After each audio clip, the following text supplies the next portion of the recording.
This is a recording of a local giving training session focused around online fundraising. At Local Giving, we specialise in online fundraising support. Online fundraising refers to anything where the income is raised digitally, typically from individuals. In the UK, a huge portion of donations are given online each year, a quarter of all donations, £2.4 billion. So it is really important that every charitable organisation explores this as an income source and taps into it. The average online donation is also double that of an offline donation. That is largely because people put their spare change into a donation bucket, but always round up to the nearest pound or £5 when donating online. The internet is used by every age range now, so whoever an organisation works with or wherever they're based, whatever community they particularly work close with, online giving is a really relevant income stream to explore. Online fundraising is an efficient method of income generation. It makes it very easy to thank donors, to keep track of donations coming in, and in particular, is a really useful source of unrestricted funding. Every donation that is given through an organisation's main donation page is completely flexible and can be used for any part of your work, including core costs. The eligibility criteria for becoming a local giving member is that organisations must be not-for-profit and have their own bank account for donations to be transferred into. For every local giving member, the first step with online fundraising is to create a main donation page which summarises your work as a whole. That looks like the image on this slide and enables organisations to add multiple photos and a breakdown of what different donation examples equate to. Supporters can then click any of the buttons to donate now or give monthly. Or by clicking on the orange Fundraise for Us button, supporters will be able to create their own fundraiser page and set a financial target around a fundraising challenge that they are planning to take on. For organisations in Wales, there is also the ability for donors to give through the medium of Welsh. So if a community is predominantly communicating through the Welsh language, then that is of course something that an organisation can ensure that they're offering to their supporters as well. At the bottom of every local giving donation page, there's a Welsh flag. So organisations in Wales can click on this and it will turn local giving's titles and donation buttons into Welsh. It will also adjust the URL at the top of the page so that you have a link that can take your supporters directly to a donation page in Welsh, and you can share this alongside your donation page in English as well. Local giving members can also make project pages if they choose. Every organisation has their main donation page that sums up the work as a whole, but some members will then have the need for project pages in addition to this. This is because there are lots of different aspects to many organisations' work, and you might need a page to sum up each area of work. Supporters can then be directed straight to the relevant page through its specific URL link, and the page will contain relevant information. For example, an organisation that works with homeless people and new mothers might want a project page for each of those pieces of work as they're so different. Supporters can then be directed to the relevant project page, which will have familiar information on it about work that they're involved with, and they can donate specifically through that page. Some organisations have multiple project pages and others have none, as their main donation page sums up the main body of work that they do. Lots of organisations also create appeal pages.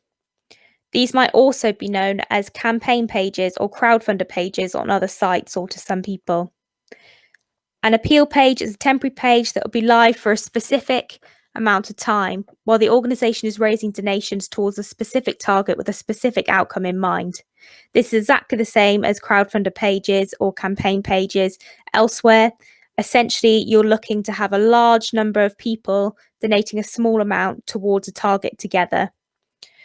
The outcome of this target might be a new piece of equipment, or the cost of a project, or the funds to continue existing work for an additional 6 months.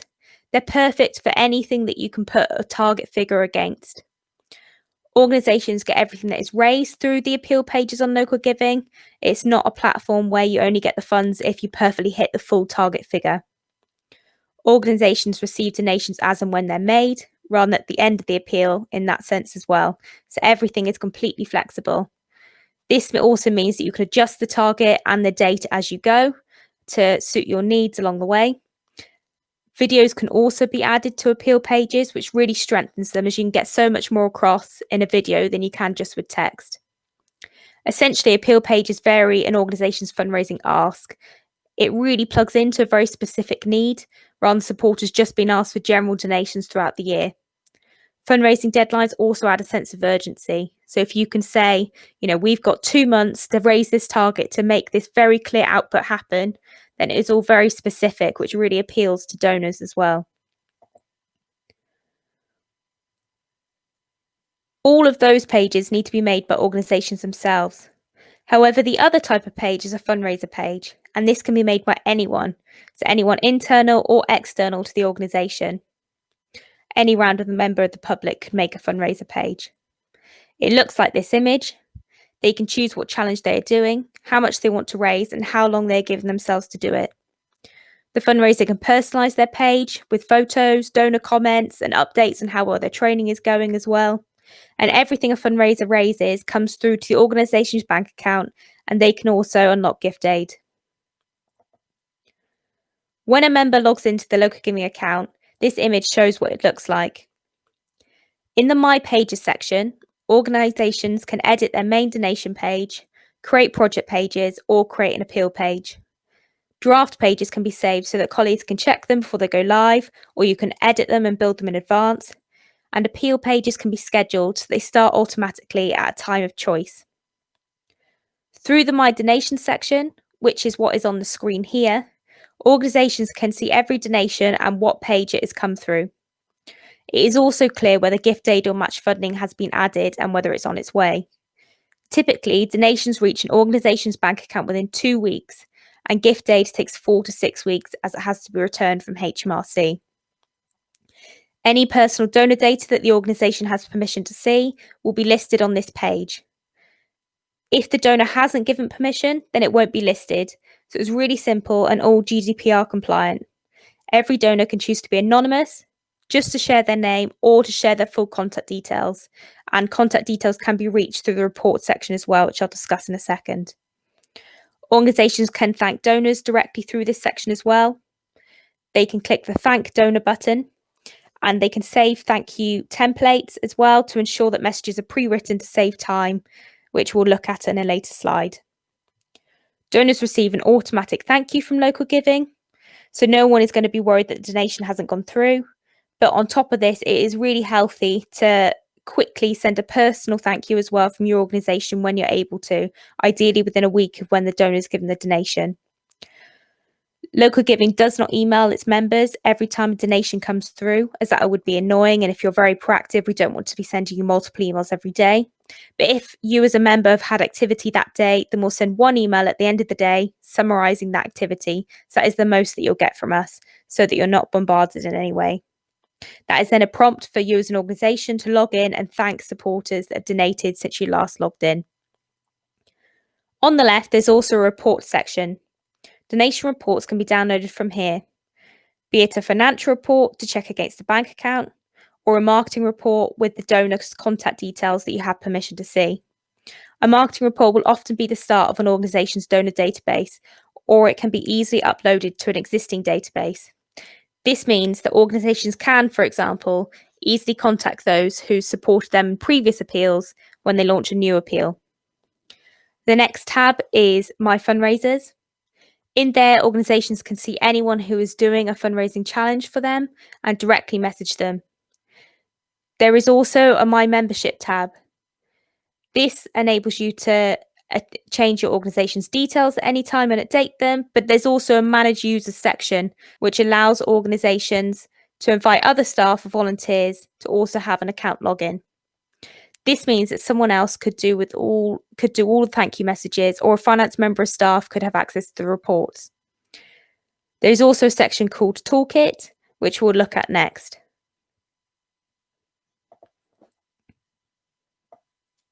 This is what the fundraising toolkit looks like. It is a really useful set of resources. There are fundraising ideas, thank you templates, editable posters, donate buttons, and an online fundraising guidebook. It is really important to add donate buttons to websites as well, and so you can use these resources to help you do that. That means that you have all sites directly linked together and you make it as easy as possible for people to donate to you.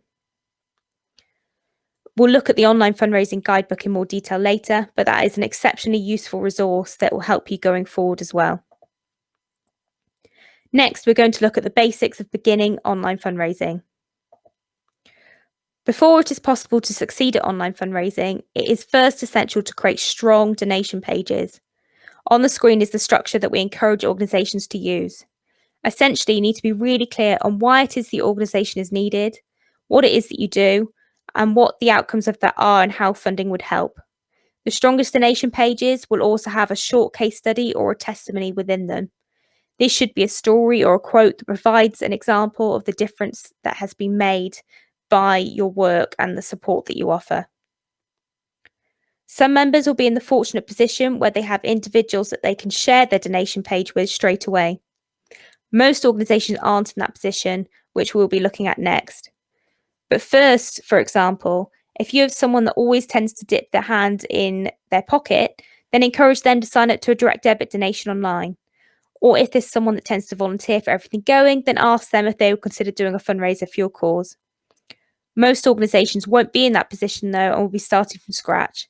If that is the case, then as a general starting point, it is well worth looking at who your network is. Lots of organisations initially think that they don't have a network, but there are always people that interact with the organisation in some way, even if they aren't familiar with every aspect of your work.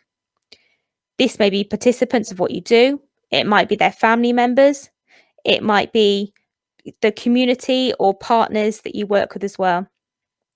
As well as the general examples in this slide, you will have more personal branches of your network that are bespoke to your particular cause. The easy thing to do is to then contact all of those people with one blanket message that asks everyone to donate. However, a better thing to do is to look at each segment of your network and consider what is the best message for them. With some of those segments, it is absolutely fine to ask them to donate to you.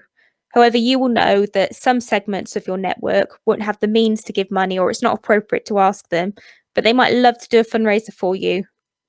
Or others might be really stretched for time and money at the moment, but would be more than happy to help you spread the word and share social media posts. It is much more effective to send a relevant message to someone that suggests a realistic way that they can help, rather than a generic, irrelevant one. The more personal you can make these messages, the better. For example, you really know your work, and as a smaller organisation, you are really close to what is happening on the ground. You can make it clear that you are a real person and really ask, that you're really asking another person for support. You can include stories to personalise the messages, and a number of organisations will also include case studies in their thank you messages to emphasise the impact of support. It is also really important to encourage regular donors. These are individuals that financially support your cause on a regular basis, typically through an automated monthly direct debit donation. They are really important as a reliable, steady monthly income that allows you as an organisation to plan better, and regular giving really does soon add up. These are long-term supporters that most likely already have a strong relationship with the organisation and are ambassadors for the work. Those who set up direct debit donations are also very likely to have supported you previously. So it's well worth guiding one-off donors, fundraisers, volunteers, beneficiaries and staff onto the next step and support you with a regular gift, because they are all people who've been involved with your organisation already. Many organisations run a membership scheme as well that involves tiered giving. Different gift sizes could equate to different rewards, such as experiences. The minimum monthly gift is typically £2, and you can receive gift aid on all eligible donations. You should invest time in building relationships with high-level donors and potential donors, and you can also encourage regular payments to be paid as direct debits, such as annual Friends membership or weekly subs that you're already receiving, potentially in cash form. You could also encourage contributions from those accessing your services that are free of charge, so that as they come along to things that otherwise might not be accessible to them, they give a small contribution towards that, and that could be in the form of a direct debit. With monthly donations, it's really important to make the feasibility completely clear to make it less daunting for the donor. For example, £10 a month is the equivalent of just a coffee a week, or 33p a day. You could include examples of what monthly donations equate to for you and what they enable to happen. This will introduce messaging early on that monthly donations can be facilitated and that they are needed as well. This is an example message that you could use as a template for a direct debit ask. You could aim to connect with supporters on an emotional level. It's really important to evidence impact with case studies and testimonies along the way as well. You can increase trust by making it clear what service monthly donations enable to happen or how many people will be helped each month as a result of the gift. Emphasise that monthly support is the lifeblood that protects against turning anyone away and helps prepare for the next opportunity that your organisation receives. You can guide existing supporters to the next level of involvement and ask them to promote your fundraising messages. It is always worth including a line that reminds supporters that even if they could just share this social media post, then that would make a big difference as they could really help you to spread the word. You can send a different thank you message to direct debit donors, sharing your ambitions and highlighting the long-term impact of their support, because these donors are investing in the organisation's future and so need slightly different communication from you. There are a lot of local giving members that have done really well out of direct debits. Those who have done best have been really clear about what the monthly gift equates to. This could be a practical and specific outcome as well. For example, it is really easy for a food bank to work out exactly how much it costs to feed a family of 4 for 1 month. However, lots of causes can't put such a precise figure against donations. Instead, it is possible to choose an area of your work that monthly gifts will go towards, even if it fully doesn't cover that area of work itself. This is the best way to go if the costs of helping one person are too high for one donor to support. For example, a group that offers boxing classes for children in care has chosen that the area of work that monthly donors should subsidise is that, because it is appealing and it's tangible and it's emotional as well. In reality, the monthly cost is too much to ask one person to support, but they can give towards it and they can help that very tangible thing to happen. This is a case study of an organisation that raised the majority of their funds through a main donation page. Initially, they felt very comfortable about asking people to give. Very uncomfortable. However, they learned that if you don't ask, you don't get. They had never asked for donations before. They just had one man that gave them 50 quid every couple of years. Within 1 month then of asking people to donate, they were very excited that they'd raised over £1,000 from 50 donors.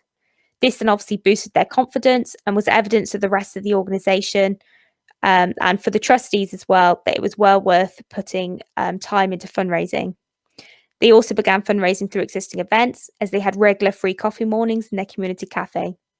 They began to invite people to give voluntary contributions towards free events, and they'd have a volunteer at the back of the room who could help people to donate quickly online via a laptop or a tablet. The organisation were really good at evenly distributing duties so that the responsibilities were not left to one person and everyone took on tasks that most suited their role, which very much made the best use of everyone's time.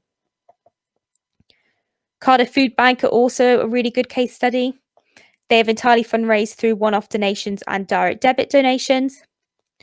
This has been really successful, and through local giving, they have 255 active monthly donations. They've raised this income predominantly through communication via email, general marketing, social media, and during the COVID-19 pandemic, they were particularly successful with their messaging around the increase in the need that they were needing to meet. In the first 3 months of the pandemic alone, they raised over £85,000. So this has safeguarded the organisation's future for the years to come as well. Donations have covered vital core costs, including annual staff costs, and they've allowed the investment in additional staff members. They're now encouraging and benefiting from fundraisers for the first time too. Once you've got a donation page that you're really happy with and you've got the wording right, then you need to begin to promote that page. You need to promote your cause and spread the word about your fundraising efforts. Raising awareness of your organisation is fundamental to most areas of your operation anyway, but it's also the first step in developing a large network, which is the foundation for spreading a fundraising message. And your network will grow as you continue to reach relevant people. We are lucky that in this day and age, there's lots of different communication methods. Social media is important, which we'll look at in a second. Newsletters are also very important. 1/3 of donations still happen because of an email. Therefore, if you're able to email a regular update, then that is really worth doing. It doesn't have to be a monthly newsletter if that is too much. It could be every 3 months or even every 6 if you're really stretched. If you're going to be building up these local giving donors, it is well worth keeping them in the loop, showing them what the donations have enabled to happen and what you're up to next. Retaining and cultivating donors costs less than acquiring new ones. Nurture relationships, guide individuals to the next level of engagement, and treat them as long-term partners who share the same passion and demonstrate the impact of their support. Ensure that they stay updated by encouraging them to follow the organisation on social media and sign up to newsletters. It is also well worth including traditional media in your plans, which we'll look at next. Local Giving has a whole section of its website dedicated to newspapers, as per these images. Under each geographical area of the UK, there are lists of newspapers. Not every newspaper, but a good selection. The name of each newspaper is a link, and when you click on it, you'll be taken to the part of their website where you can submit an article.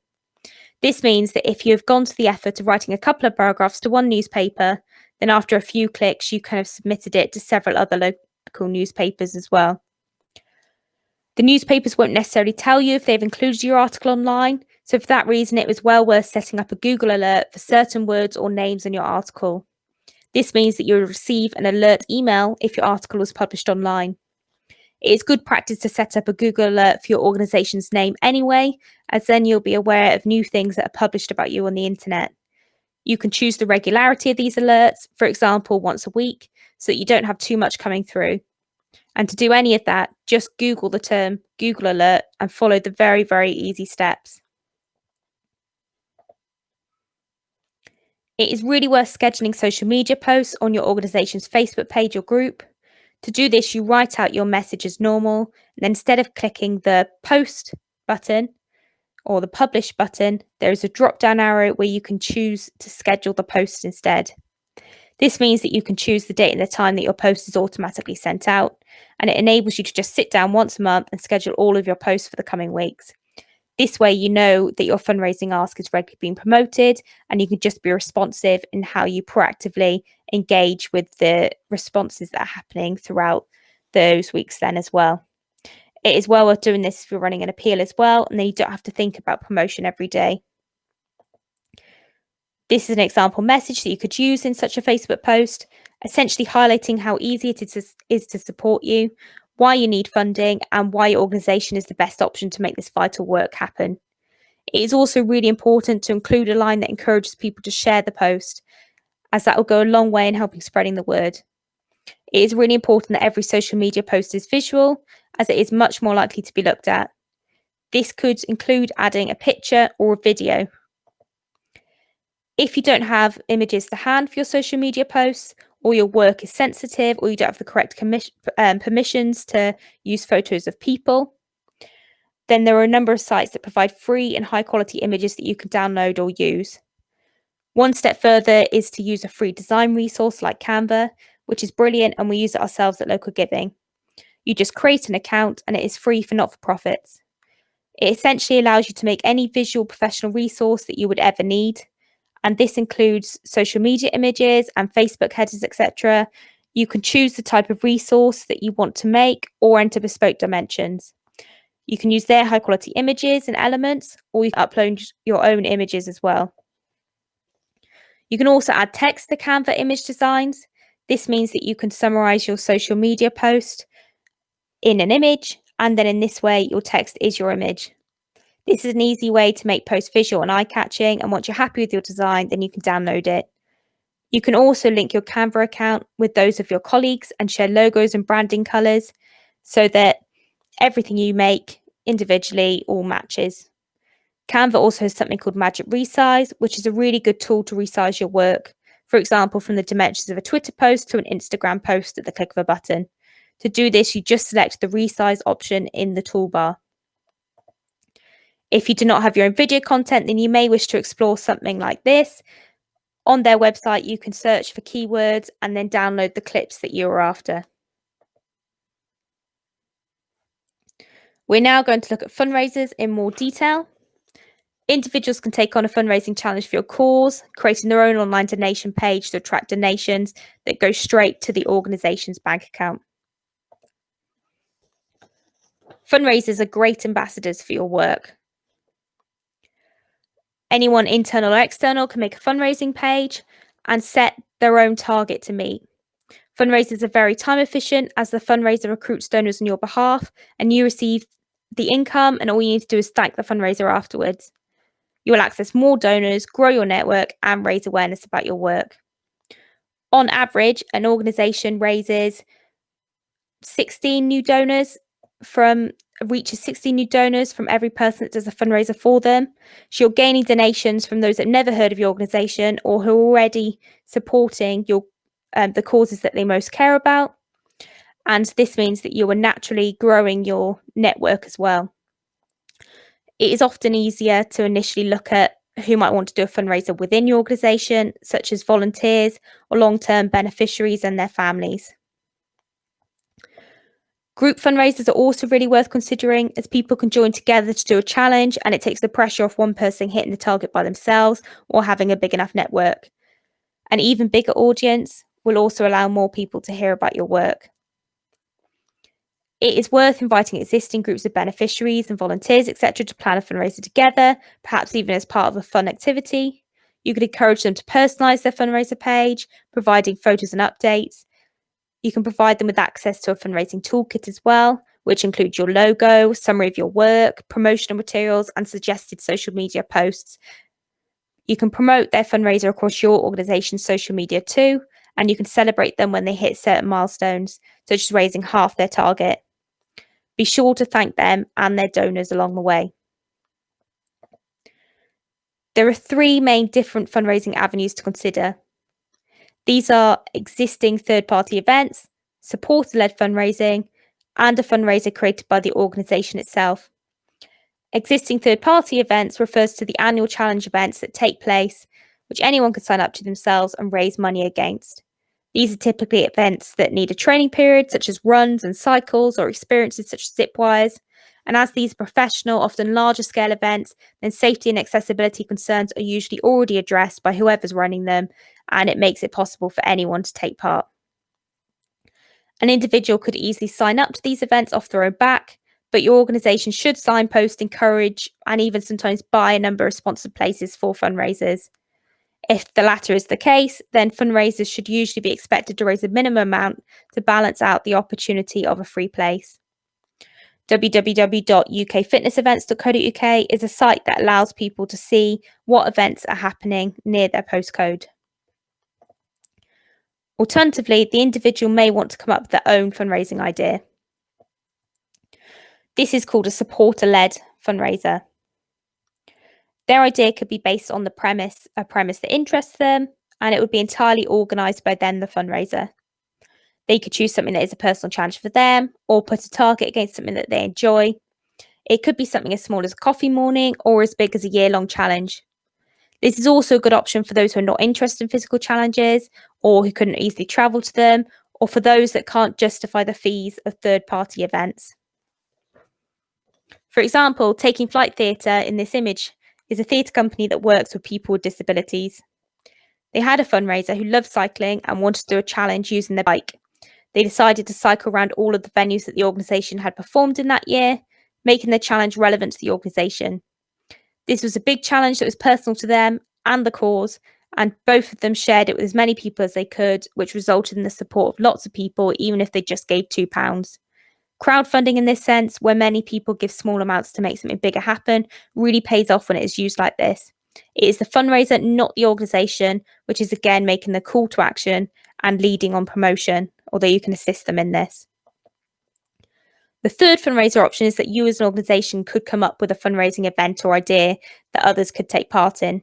It is really important that these events do not take too much time to organise and that they negate the amount raised. You really want it to be worthwhile the time you're putting into it. It is good to come up with a few fundraising ideas internally and then get your network to vote on their favourite idea. This will mean that you'll not put too much time into anything that doesn't appeal to your audience. Furthermore, your network will have a sense of ownership then and feel responsible enough to get involved in the event. This could be done through a social media voting poll, a member email survey, or feedback at an AGM as well. Other organisations might go a step further and use a table like this to work out fundraising ideas that their network would be interested in. This table includes areas such as basic facts and behaviours of your network, the relationship they have with your organisation, the motivation for being involved with your work, their needs and goals, and your fundraising ideas that take all of these areas into account. These could be ideas that put a target against an impressive achievement that they want to highlight, such as how many people are helped each autumn. They could also be something that volunteers are already putting time into, which could be turned into a fundraising challenge, such as building a community garden across one weekend. Or it could be something that allows people to directly help achieve the organisation's natural work. For example, a litter pick to serve the community whilst also undertaking a challenging walk together.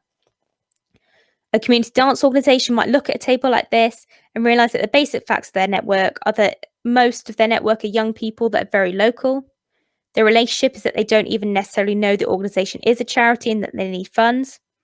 Their motivations for being involved are that they love dance and seeing each other.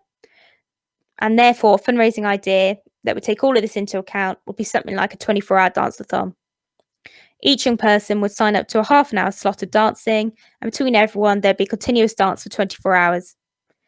This makes the most of the facilities, skills, insurance, and interests that are already in place. Each young person would then fundraise against their time slot, and together, these amounts add up. A fundraiser is also a great way to say thank you for an organisation's help.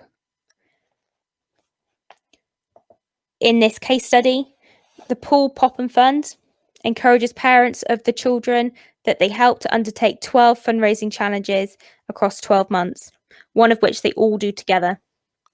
Alternatively, Recovery Cymru worked out that it costs £300 to give someone a day of support when they reach crisis point.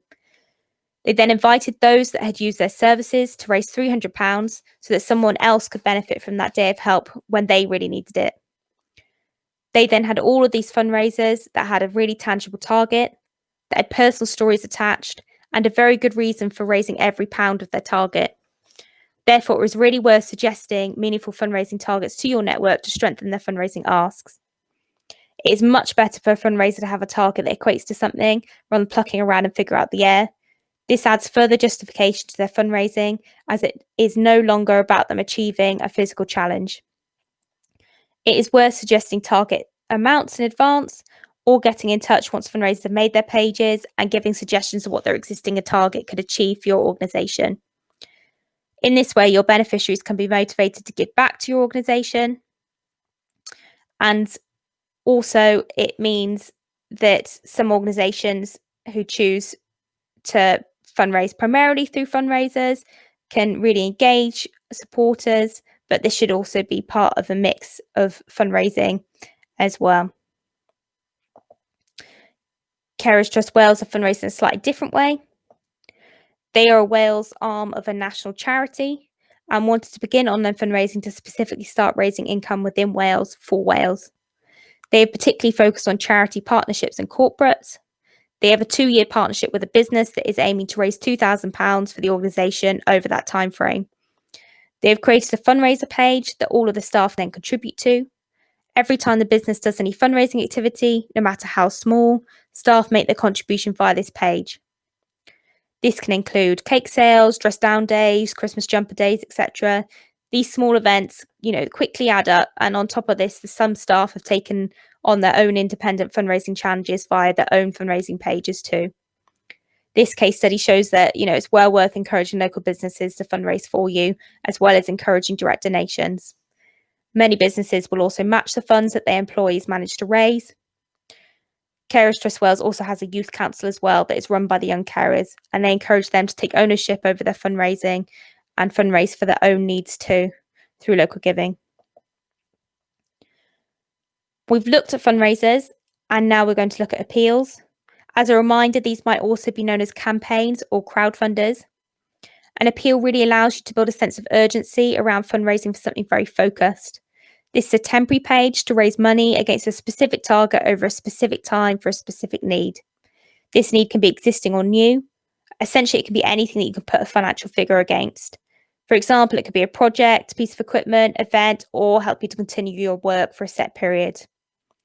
Appeals inspire confidence in terms of transparency, as it's very clear what donations have been used for and donors are helping something very specific to be achieved. On average, 27% of crowdfunded donors will go on to volunteer for the cause, and 90% will promote the project via social media. Choosing your appeal target is an important decision to make the effort worth your time. So in that sense, set a minimum target of £500. For a first appeal, it's better to go no higher than a £5,000 target. This is largely because you'll learn a lot from your first appeal, such as the average donation amount and what parts of your networks respond. However, it is also to avoid putting off a supporter who can only manage a smaller donation size. For example, if someone can only afford to give £5, they might query what difference their gift will make if your appeal target is, say, £20,000, and be put off from donating at all. It is better to do multiple smaller appeals rather than one huge one. For example, if you need to redevelop a building, then it's better to break it down into one appeal for making the kitchen fit for purpose and other appeals for other aspects. You can also always increase your target as you get close to it. Plan ahead of launching your appeal, preparing staff and volunteers. Get everyone involved in at least promoting it, as well as making the most of your organisation's skills and assets. Consider launching the appeal around an awareness day, an anniversary or an event. Special dates like these could be really useful in the middle of an appeal as well, to help maintain momentum. Decide if it fits into a time of year when your work is most active and people are most aware of it. The autumn and the lead up to Christmas are when people are most generous UK-wide, and this is always a good time of year for an appeal. Make an appeal video, as you can then get much more across than by just using text. This can be anything from a professional standard video to a homemade clip on a mobile phone of volunteers talking. Make sure you have permission from those featured in any of your videos and photos. It is best to run an appeal for 3 weeks to 3 months to give enough time to reach your network, but not too long to lose urgency or for it to become a burden to those running it. Once an appeal has reached 30% of its target, then it is likely to get the whole way. This is because you've done the harder job of getting it off the ground, and it is also very encouraging for new donors to see that a portion of the money has already been raised. There is nothing more off-putting than an appeal being on £0 or barely started when a supporter goes to donate. You don't want to have done the work getting someone to your donation page and then put them off following through with donating. To avoid this situation, it's really important to move on from the £0 mark as quickly as possible. This can be done in 2 main ways. Firstly, there's the option of adding offline donations to the online total. If you already have a grant towards the same work, or someone has recently given you cash from a fundraiser, then you can update your offline total at any time by editing your appeal.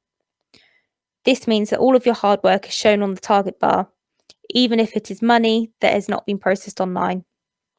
Secondly, you could look at doing something called a soft launch.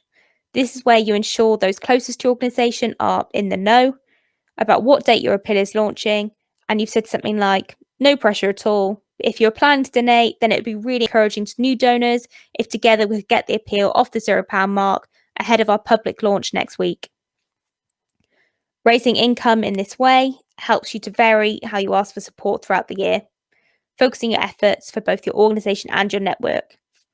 It is worth planning between 1 and 4 campaigns a year, depending on your needs, time, and how often you feel it's appropriate to ask your network for donations.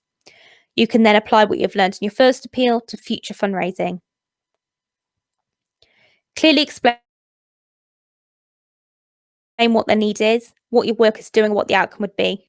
Your wording should make the donor sound like they are the hero who is achieving the great outcome, and highlight what is going to be achieved because of their amazing support.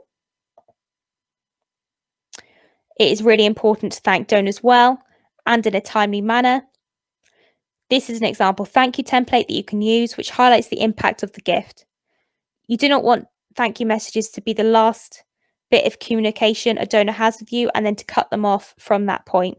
So it is really important to include an invitation to follow you on social media or sign up to a newsletter so that you can continue communication with them. If every donor followed you on Facebook or Twitter, then that would be a really good outcome of your thank you messages, and they would continue to be connected and kept up to date. Most fundraising platforms allow you to save a number of thank you templates, so you don't need to write them out each time. With local giving, you can then select the saved thank you message that is most appropriate, personalise it if necessary, and then send it.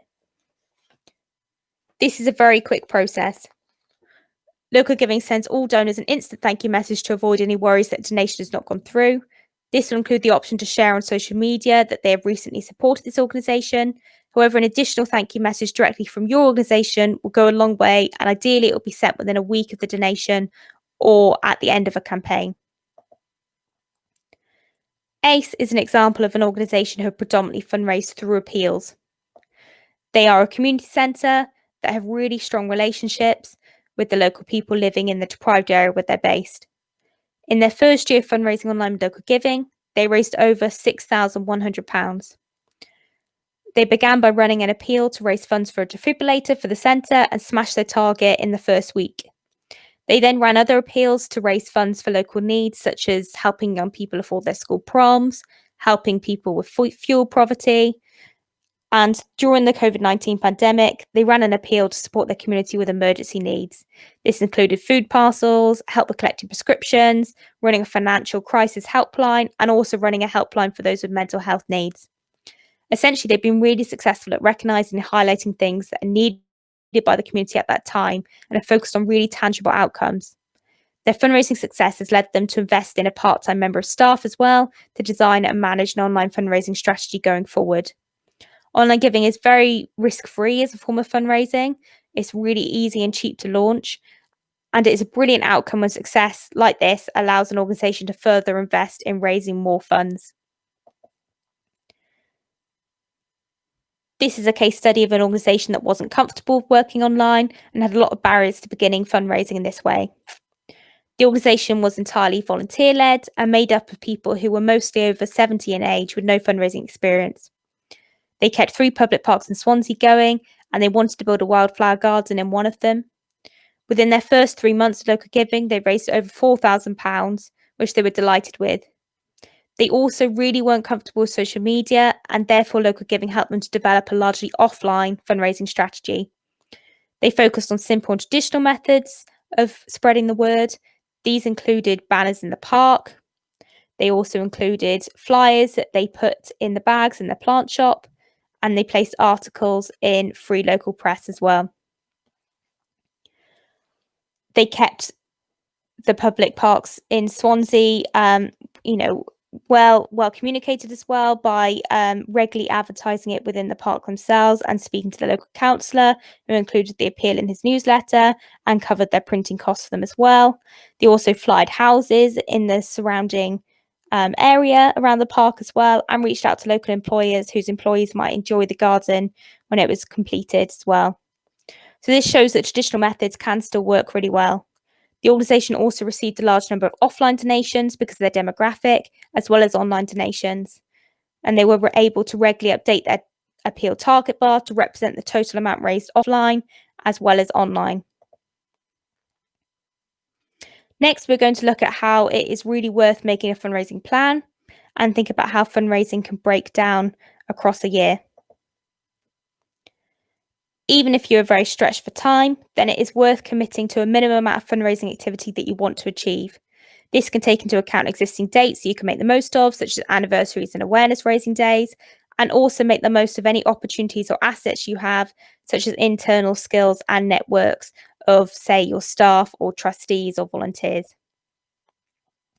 Other types of fundraising can also fit into your plan. For example, if you have recently run a successful appeal, then you might quote this as evidence that your community really cares about the work that you are doing and that they've got behind it with their donations, and that you are now seeking the remaining funding in the form of a grant. You may even be able to match fund grants with what you raise online. But it's also worth bearing in mind, whether local businesses would like to sponsor you by donating online or encouraging their staff to do fundraisers. If you need further inspiration, then on the Local Giving website, you can search for similar organisations or relevant appeal ideas as well. And we also have a Local Giving YouTube channel that's full of online tutorials and training clips as too. Feel free to look through these and share them with those that could also help you. As part of the Local Giving's commitment to support charities and community groups, we've also developed an online fundraising guidebook that will help you to build online fundraising skills, understand the key elements of online fundraising as well, and also develop an online fundraising strategy. It provides comprehensive information and tasks for all of you to work through as well. The guidebook can be downloaded digitally and filled in on a computer, or it can be printed off and filled in by hand. The guidebook is available to all Local Giving members in the toolkit section of your Local Giving account. There are also Welsh language versions of the guidebook available via the link on this slide for organisations based in Wales. I really recommend that you put the time into looking through this online fundraising guidebook. You can also forward it to other staff and volunteers who maybe need to build their skills to support you with your online fundraising. These are the first actions that you need to do to start online fundraising. First of all, you need to create a strong donation page. Once you've finalised text, images, and donation examples, you can begin to promote the link to your page by scheduling social media posts. You can add a donate button to your website if you have one, which links directly to your online donation page. Prepare your perfect thank you message for a one-off donor, monthly donor, or for any appeals that you run, and then you're good to go to thank donors in a timely manner within a week of their donation. It is then really a case of deciding what you'd like to fundraise for first, be that an appeal or encouraging fundraisers. You will learn a lot as you go, but always make the most of any fundraising opportunities or free resources or important dates along the way.